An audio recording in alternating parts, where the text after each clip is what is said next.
A livello scenografico una cartolina mozzafiato, sempre che il tempo non si metta a fare le bizze.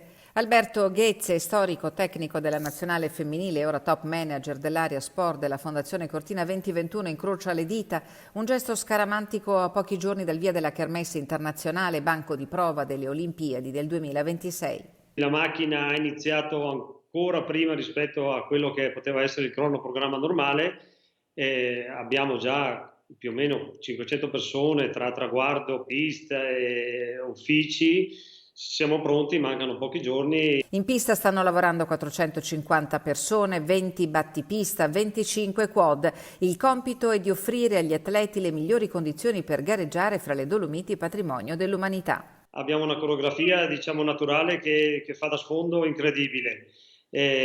Stiamo bagnando le piste, le stiamo lavorando, pronti per iniziare subito col botto perché a differenza degli altri mondiali noi partiamo subito con 4 gare in 3 giorni.